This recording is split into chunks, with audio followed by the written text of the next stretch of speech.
Well, what a freaky Friday for the two coaches who met in last year's NBA Finals. Blatt is gone. Steve Kerr returns after missing 43 games, and he's back in the fold. So we welcome you to the feast on that note. And as usual, we start with our team of the week. And it could have been the Golden State Warriors, one of the usual suspects, or the San Antonio Spurs, or how about OKC or Toronto?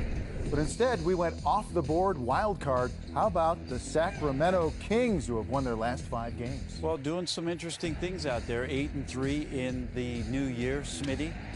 Rondo triple-double seems to be old hat for this guy. And Boogie Cousins probably going to be in Toronto for a little all-star action.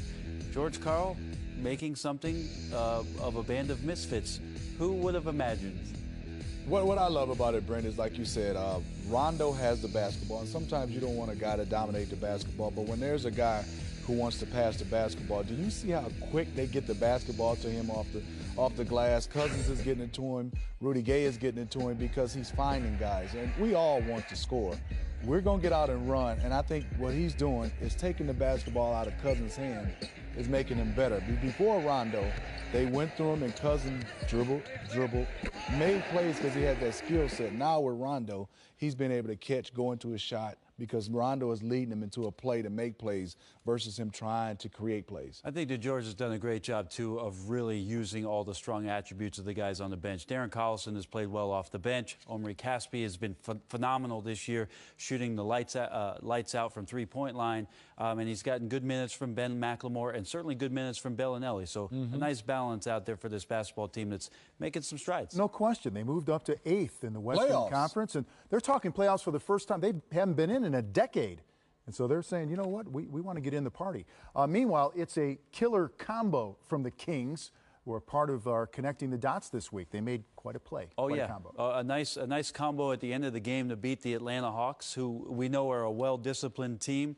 Great play between Rondo and DeMarcus Cousins to end the game, drawn up by George Karl. So you see here, Caspi's getting the ball. You see the clock winding down. Obviously, they're going to take the clock down as far as they can.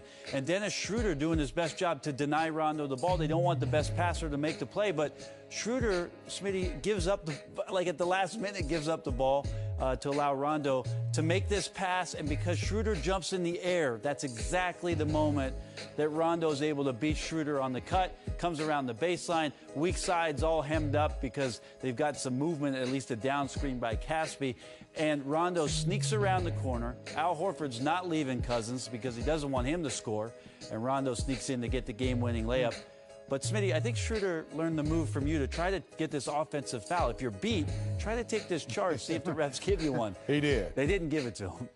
And like you said, Brent, totally disciplined that Atlanta Hawks team, but sometimes Schroeder gambles a lot, and you can see right there is he went to gamble, but Brent pointed it out. After he knew he was beat, he said, let me try to make another play. Unfortunately, it didn't, but I think the one thing for him is, Brent, you know that you've played a lot of guys. You go up, their hands are up. You fake down, they're there, and they're trying to beat that pass. I love for a guy to try to go get it. You just step the opposite way and make him have a long run. That was just a little bit of heartbreak for Atlanta. What would follow in Phoenix was a buzzer beater at the end, a killer 3 to lose that game. But we digress. Let's move on to our players of the week. And Smitty, if you will, start us off with one of the, little big men?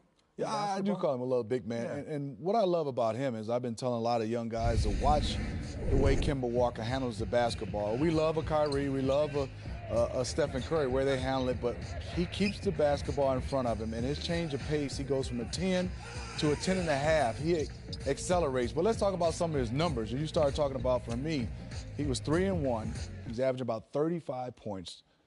Phenomenal, but more importantly, he's playing 41 minutes throughout this streak, doing a lot for them. They're missing Al Jefferson, but not only is he scoring, he's still being able to get 6 assists and 6 rebounds from his small frame, a guy at that point guard position being able to do everything. Oh, he's been spectacular this week. Great choice. Thank you.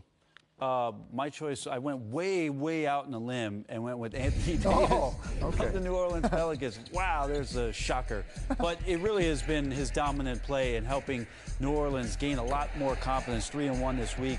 And AD averaged 28 with 7 rebounds and 2 assists per game. But it's really coming at a time, Vince, I feel, for the New Orleans Pelicans, and especially Alvin Gentry, where they needed a shot in the arm to make themselves feel good. Losing Eric Gordon to the injury and thinking, oh, no, here we go again. We're not going to find any wins. AD steps up his game and has been playing some phenomenal basketball. I know he's come down a little bit from last year. He took such huge strides, but he's still having a remarkable year. And this past week reminded you of just how good he is and that he can still carry this basketball team if needed. All right, my player of the week is perhaps the most exciting and unpredictable player in the NBA. I'm staying with the Kings theme and going with DeMarcus Cousins, 3rd in the NBA in scoring, 4th in rebounding, and Saturday came up with a career-high 48 points in a win over Indiana.